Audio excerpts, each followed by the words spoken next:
Welcome to GS knowledge. आज मैं एक बहुत इम्पोर्टेंट टॉपिक के साथ आपके साथ शेयर कर रहा हूँ। उस टॉपिक का नाम है एग्रीकल्चर। क्या है एग्रीकल्चर? ये वो टॉपिक है जो हमारी कंट्री मीन्स इंडिया के बैकबोन है। बैकबोन मीन्स रीढ़ की हड्डी। Agriculture is very important for our country, not only for our country but for whole world. Most important economic activity होता है एग्रीकल्चर। किसी भी देश का इंपॉर्टेंट इकोनॉमिक एक्टिविटी है। कोई भी देश तरक्की नहीं कर सकता है बिना एग्रीकल्चर का। किसी भी देश का प्रोग्रेस होना, शहर की तरक्की होना, इंसान की डेवलपमेंट होना, सब कुछ डिपेंड करता है एग्रीकल्चर। हम खेती क्यों करते हैं? अगर सब कुछ खेती करेंगे, अगर इंसान का ग्रोथ नहीं होगा, इंसान ही नहीं खाएगा तो सिटी का ग्रोथ कैसे होगा, सिविलाइजेशन कैसे आगे बढ़ेगा? समझ रहे ना? इसलिए मैं कह रहा हूं कि agriculture is very important, most important economic activity है और हमारी जीवन धारा की सबसे महत्वपूर्ण बातें भी हैं। बिना एग्रीकल्चर का कुछ भी नहीं हो सकता है। तो आइए हम जाने सबसे पहले कि कृषि, जिसको हम लोग हिंदी में कृषि कहते हैं, तो एग्रीकल्चर है क्या एक्चुअली? तो एग्रीकल्चर हम चलित भाषा में, सिंपल भाषा में कह सकते हैं कि एग्रीकल्चर वो भाषा है जिसको, वो परिभाषा है, एग्रीकल्चर वो साइंस है, वो कला है, वो व्यवसाय है जिसको हम खेती करते हैं, फसल को उगाते हैं, जानवरों का पालन करते हैं। उस सब्जेक्ट का नाम, उस प्रोसेस का नाम एग्रीकल्चर है। समझ रहे हैं ना? एग्रीकल्चर सिंपली में, साधारण भाषा में हम क्या कहेंगे? वो विज्ञान, वो कला, वो व्यवसाय खेती करने का जहां पे हम जानवरों का भी पालन कर सकते हैं, फसल का भी उत्पादन कर सकते हैं अपनी खेतों से।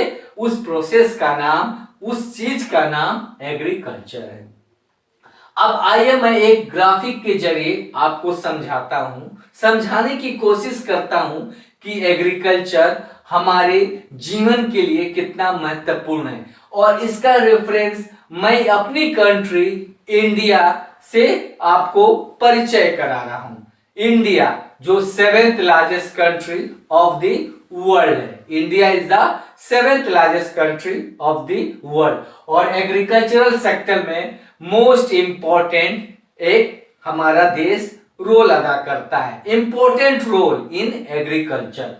अब ये देखिए, एग्रीकल्चर शुरू में यहां पे है, एक ग्राफिक के जरिए मैं समझा रहा हूं। सोर्स ऑफ लाइवलीहुड, यानी एग्रीकल्चर हमारे कंट्री इंडिया में 70% रूरल हाउसहोल्ड, 70% रूरल हाउसहोल्ड का मतलब ये हुआ हमारा देश गांवों का देश है, ठीक है। हमारे देश की 70% आबादी जो है खेती के ऊपर निर्भर करती है और खेती के ऊपर निर्भर करती है, इसका मतलब वो डायरेक्टली या इनडायरेक्टली कृषि के ऊपर निर्भर करते हैं। तो आप इससे अंदाजा लगा सकते हैं कि 70%, ये कोई फिगर, मामूली फिगर नहीं है, बहुत बड़ा फिगर है। 70% किसी कंट्री का आबादी अगर एग्रीकल्चर के ऊपर डिपेंड करता है तो आप इससे अंदाजा लगा सकते हैं कि हमारा कंट्री इंडिया को हम ये कह सकते हैं, India is an agriculturalist country. समझ रहे हैं ना? अब आइए एक और फिगर बात करते हैं। हमारे देश की एग्रीकल्चर प्रोडक्शन जो होती है, जो हमारे जीडीपी में, जीडीपी का मतलब क्या हुआ? ग्रॉस डोमेस्टिक प्रोडक्ट, यानी किसी भी देश का तरक्की सब कुछ इसके ऊपर डिपेंड करता है, ग्रॉस डोमेस्टिक प्रोडक्ट के ऊपर। और इसमें एग्रीकल्चर सेक्टर का रोल कितना है, कितना परसेंटेज है? 15 to 17%, यानी 15 से लेके 17% ग्रोथ जो करती है हमारे इकोनॉमी की, जो जीडीपी है वो एग्रीकल्चर सेक्टर से आता है। अब इससे अंदाजा लगा सकते हैं कि कितने इंपॉर्टेंट है।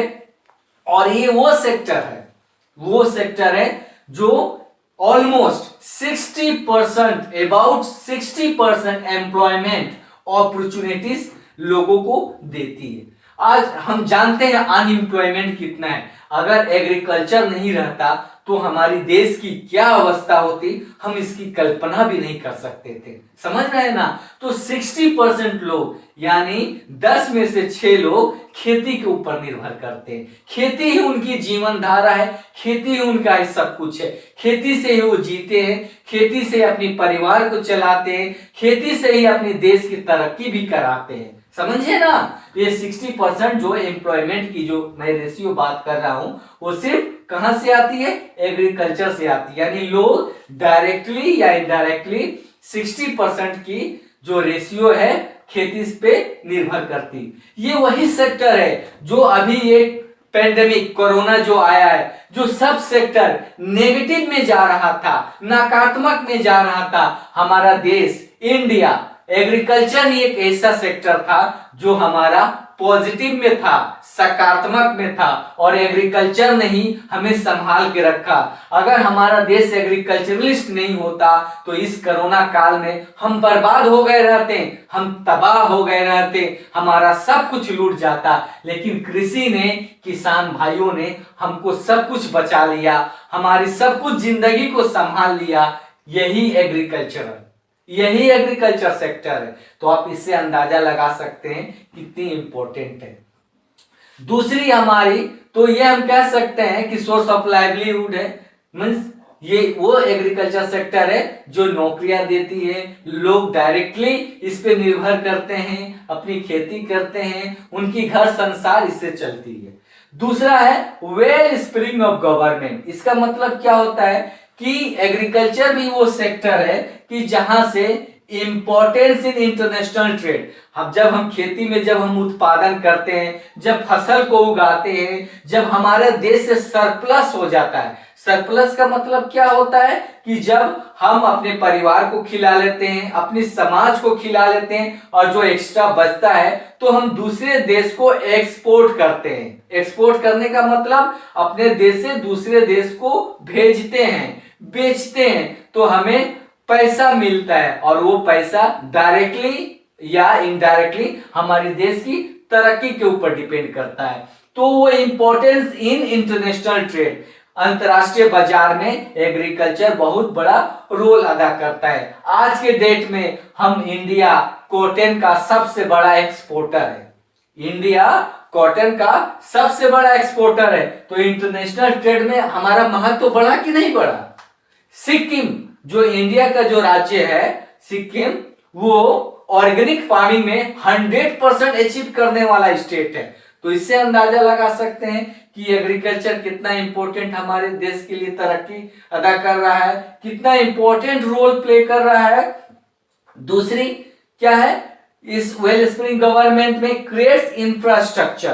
क्रिएट इंफ्रास्ट्रक्चर का मतलब क्या होता है कि जब ये कृषि है तो तरह तरह की बाजार की तरक्की होती है, बाजार तरह तरह के इंफ्रास्ट्रक्चर बनते हैं, वेल नेटवर्क रोड होता है, ताकि जब उत्पादन खेतों से लेके उसको बाजार तक ले जाया जा सकता है। तो इससे हम ये कह सकते हैं कि एग्रीकल्चर इंफ्रास्ट्रक्चर्स को भी तैयार करता है, एग्रीकल्चर इंफ्रास्ट्रक्चर्स को भी रास्ता दिखाता है, सब कुछ अच्छा करता है, और इसमें भी एम्प्लॉयमेंट अपॉर्चुनिटीज को क्रिएट करता है। दूसरी बात, source of food supply. Agriculture हमारा सबसे बड़ा source of food of supply. हम कोई मिनरल्स को नहीं खाएंगे, हम किसी प्रोडक्ट को हम डायरेक्टली नहीं खाएंगे। हम खाएंगे तो क्या खाएंगे? अनाज खाएंगे, फूड सीरियल्स खाएंगे। तो इससे आप अंदाजा लगा सकते हैं कि agriculture is a source of food supply. दूसरी इंपॉर्टेंट रोल क्या है? Commercial importance. कमर्शियल इंपॉर्टेंस में क्या है कि कृषि हमें फाउंडेशंस देता है। किस चीज के लिए? इंडस्ट्रीज के लिए। अगर मान लीजिए अगर जिस एरिया में शुगर केन की प्रोडक्शन मीन शुगर की खेती होता है, शुगर केन की खेती होता है। तो चीनी जो शुगर निकलता है, जिसे हम रोज सुबह चाय पीते हैं, शाम को चाय पीते हैं, हम मिठाई खाते हैं, हम तरह तरह के मीठे चीज खाते हैं, वो कहां से आता है? तो वो शुगर केन से शुगर आता है। तो वो शुगर केन कहाँ पे होगा? खेतों में होता है। तो वो खेतों में से जब इंडस्ट्रीज के लिए जाता है, तो ये हम कह सकते हैं ना कि ये फाउंडेशन है इंडस्ट्रीज के लिए। तो अगर चीनी नहीं रहेगा तो खेत कहां से रहेंगे? तो इस तरह हम कह सकते हैं शुगर केन फाउंडेशंस करता है इंडस्ट्रीज के लिए। इसी तरह जितने भी प्रोडक्ट होते हैं, जितने भी फसलें होते हैं, वो सब के अलग अलग इंडस्ट्रीज को तैयार कराते हैं। समझे ना बात? दूसरी कैपिटल फॉर्मेशंस। कैपिटल फॉर्मेशंस का मतलब क्या हुआ कि एग्रीकल्चर एक ऐसा सेक्टर है कि जहां पे ज्यादा पूंजी लगाया जाता है। क्यों? क्योंकि ये बहुत बड़ा सेक्टर है, बहुत बड़ा sector. Almost 76% means 76% private sectors यानी प्राइवेट लोग इसमें पैसा इन्वेस्ट करते हैं। और जब पैसा इन्वेस्ट करते हैं तो डायरेक्टली या इनडायरेक्टली ये पैसा हमारे ही देश में रोल होते रहता है, हमारी इकोनॉमी में ही रोल होते रहता है। तो वो पैसा तो हमारे देश की तरक्की ना हो रहा। तो इससे हम 6% capital formation from private sector होता है और 24% from the public sector means government invest करती है इस एग्रीकल्चर सेक्टर में। तो इससे आप अंदाजा लगा सकते हैं कि एग्रीकल्चर सेक्टर में कैपिटल फॉर्मेशंस कितनी है। आइए अब हम दूसरी एक्टिविटी की बात करते हैं कि एग्रीकल्चर में इकोनॉमिक एक्टिविटी कितना है। Agriculture economic activity. तो एग्रीकल्चर इकोनॉमिक एक्टिविटी जो होती है 3 प्रकार की होती है। सबसे पहले ये हम समझें कि पहला क्या है। What is the first? The first is primary economic activity. अब ये प्राइमरी इकोनॉमिक एक्टिविटी क्या है? तो प्राइमरी इकोनॉमिक एक्टिविटी ये वो आर्थिक एक्टिविटी है जिससे नेचुरल रिसोर्सेस यानी प्राकृतिक संसाधन से हम कोई चीज पे खेती करते हैं। मान लीजिए जमीन है, तो जमीन तो हम अपने आप से नहीं ना बना सकते हैं, ये प्राकृतिक है, ये प्राकृतिक संसाधन है। पानी है, प्राकृतिक है। तो जहां पे जमीन रहेगा उसे हम उपजाऊ बना सकते हैं, फर्टाइल कर सकते हैं। तो वहीं पे ना हम खेती करेंगे, फार्मिंग तो हम वहीं पे करेंगे। तो ये हमारी प्राइमरी आती है, प्राइमरी इकोनॉमिक एक्टिविटी है।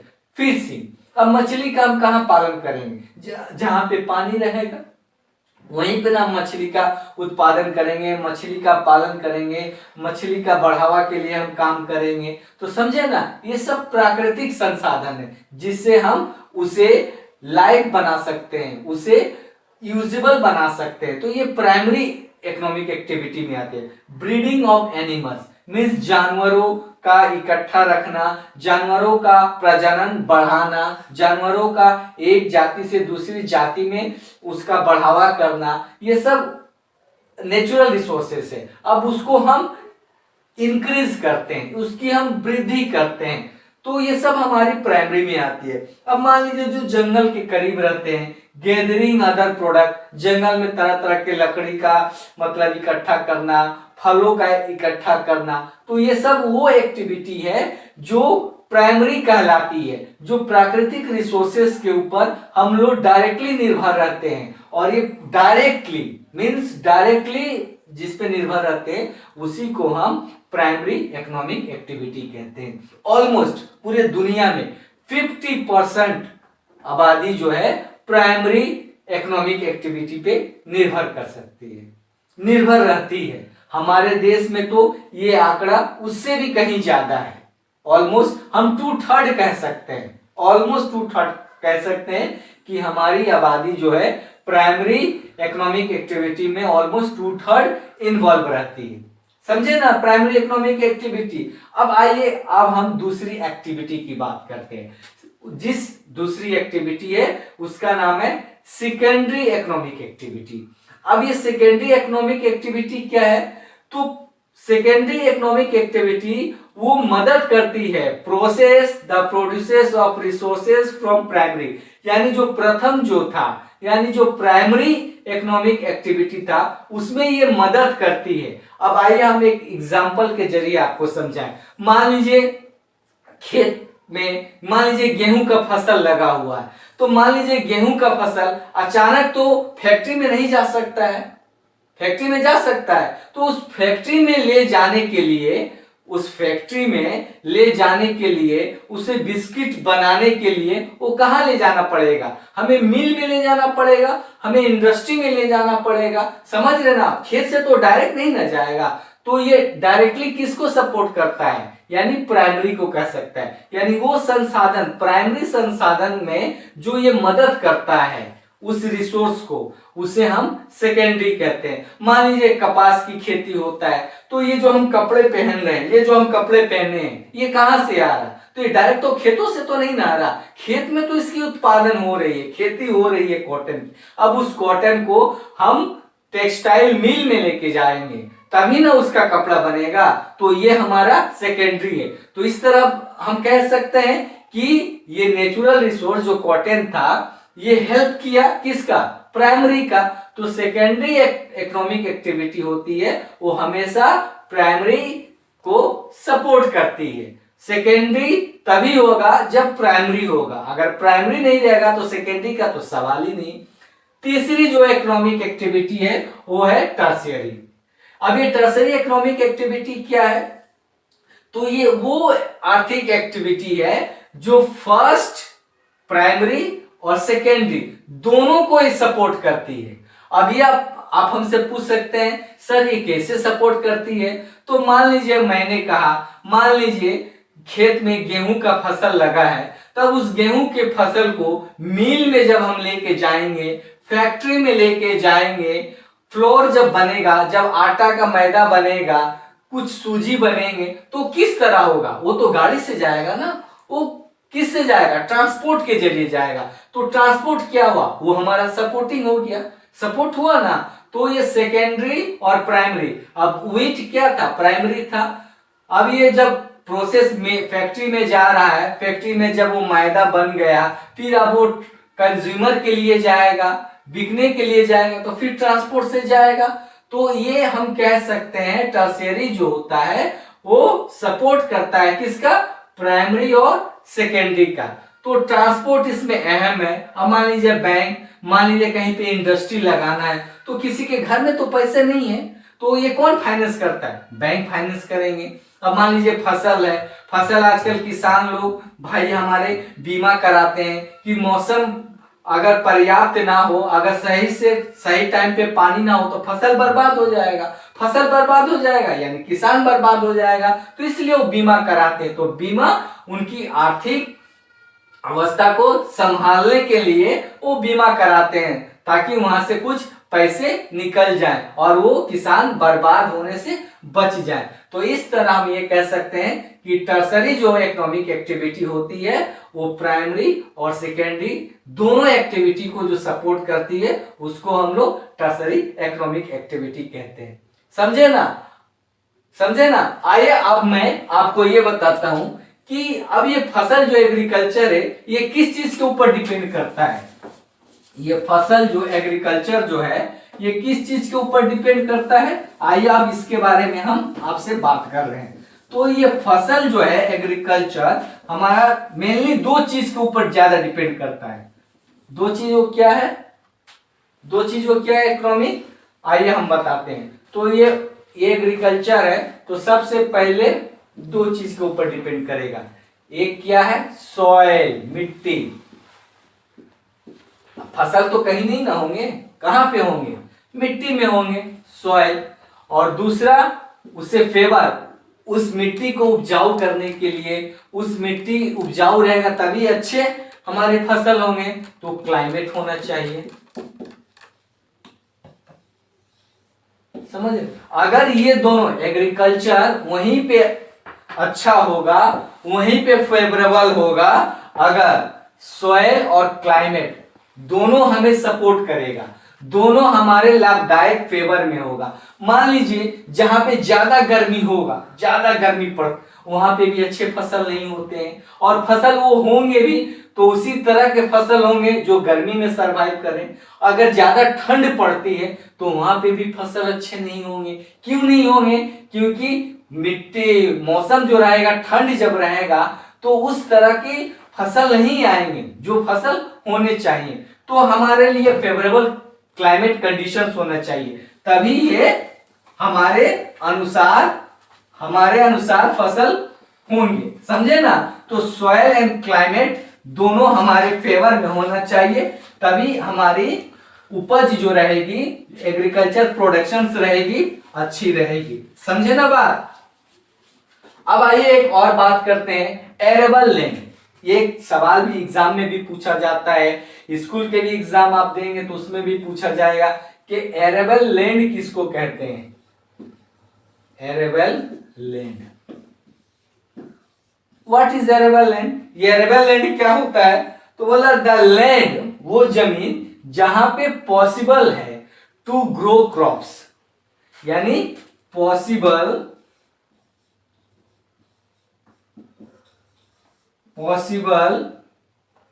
टू ग्रो क्रॉप्स, वो जमीन जहां पे पॉसिबल है टू ग्रो क्रॉप्स, उसको हम लोग एरेबल लैंड कहते हैं। समझे ना बात? एरेबल लैंड क्या हुआ? आइए अब ये हम जानने की कोशिश करते हैं कि ये फार्मिंग, खेती जो है किस तरह काम करती है। ठीक है, अब इस खेती के बारे में हम बात करेंगे कि ये किस तरह ये काम करती है, हाउ इट वर्क्स। कृषि जो है ये किस तरह काम करती है। तो आइए मैं एक फिगर के जरिए आपको समझा रहा हूं कि ये खेती जो हम लोग करते हैं, मान लीजिए मैं भी किसान हूं, मैं भी खेती करता हूं, तो इसी का एग्जाम्पल आपको भी बता रहा हूं। आप भी खेती करते होंगे तो इसी तरह करते होंगे, कोई और देश में खेती होता होगा तो इसी तरह होता होगा, कोई अजूबा खेती नहीं होता है, सभी कोई इसी प्रोसेस के तहत करते हैं। अब वो प्रोसेस क्या है? तो आइए हम लोग देखें।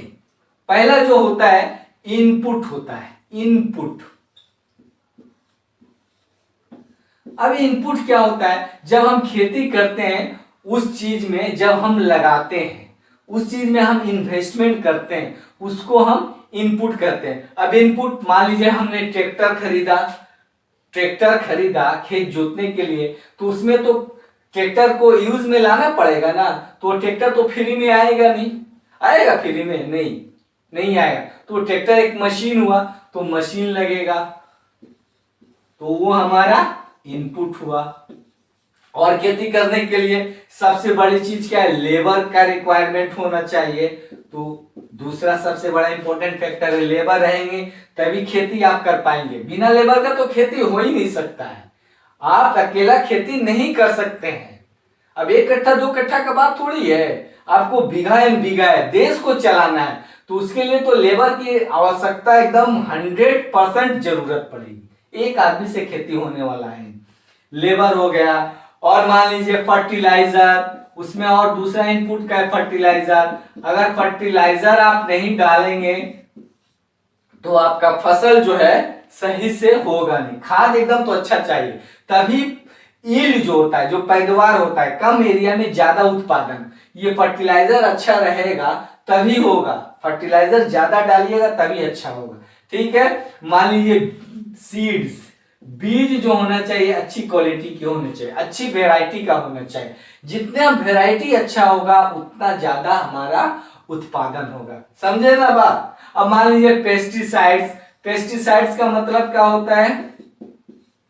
पेस्टिसाइड्स का मतलब ये होता है जब फसल होते हैं तो उसमें कीड़े लगने लगते हैं, तो उस कीड़े को मारने के लिए, फसल हमारा नष्ट ना हो उसके लिए हम लोग छिड़काव करते हैं, खेतों में हम लोग छिड़काव करते हैं, तो उस छिड़काव को हम लोग पेस्टिसाइड्स कहते हैं। तो ये इनपुट जो है हम खेत में इस्तेमाल करते हैं, लगाते हैं, जो इन्वेस्ट करते हैं उसको हम लोग इनपुट कहते हैं। अब मान लीजिए इनपुट, अब दूसरा जो बात कर रहे हैं वो प्रोसेस।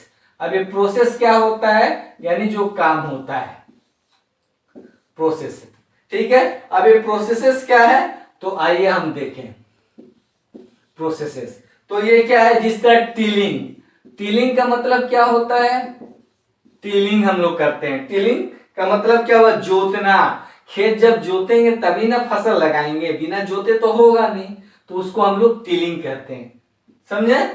उसके बाद इरिगेशंस, इरिगेशंस मीन्स मान लीजिए हमने गेहूं की बीज खेतों में डाल दिया, उसके बाद 20 दिन 22 दिन के बाद हमें पानी देना पड़ेगा, सिंचाई करना पड़ेगा, उस प्रोसेस को हम लोग इरिगेशंस कहते हैं। उसके बाद दूसरा प्रोसेस क्या होता है, सोइंग भी होता है, ठीक है।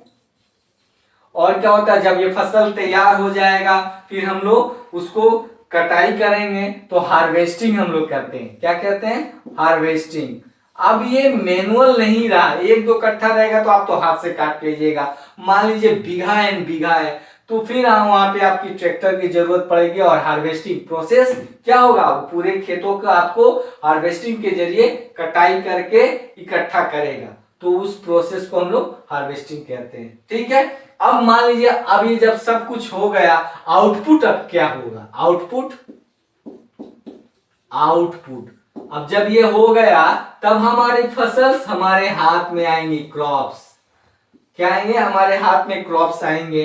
अब मान लीजिए अगर हमने जानवर रखा है, मान लीजिए शिप रखा है, तो शिप जब हमारे पास रहेंगे तभी ना हम लोग ऊल निकालेंगे, जिसके हम लोग कंबल बनाते हैं, जिसके और तरह तरह का हम लोग प्रोडक्ट बनाते हैं ठंडे में यूज करने के लिए।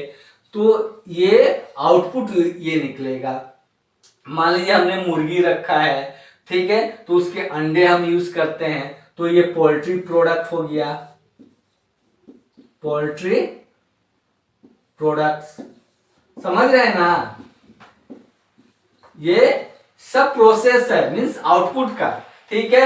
अब मान लीजिए मैन्युअर, अब मैन्युअर का मतलब जिस तरह का हम जानवर रखेंगे उस तरह का हमें खाद मिलेगा, तो उसको हम लोग मैन्युअर कहते हैं। तो ये सब आउटपुट हो गया, इनपुट हम ये सब हुआ, प्रोसेस हुआ, और ये आउटपुट हुआ। इस तरह फार्मिंग जो है, फार्मिंग यानी खेती जो है वर्क्स करती है, इस प्रोसेस पे खेती काम करती है, समझे ना। देखिए कितना सरल तरीका है। अब यही सब हम सब करते हैं, पर कोई होता है कि इस बात को बता पाता है, कोई होता है कि इस बात को नहीं समझ पाता है, पर यही प्रोसेस है, यही टेक्निक है, कुछ इसमें अजूबा चीज नहीं है, हम सब इसी प्रोसेस के तहत करते हैं, ठीक है। अब आइए इसके बाद अब ये हम जानने की कोशिश करते हैं कि फार्मिंग कितना तरह का होता है, फार्मिंग की वेराइटीज कितनी है, ठीक है। फार्मिंग की वेराइटीज कितनी है, ये हम अगले वीडियो में आपके साथ शेयर करेंगे। टिल देन गुड बाय, जय हिंद।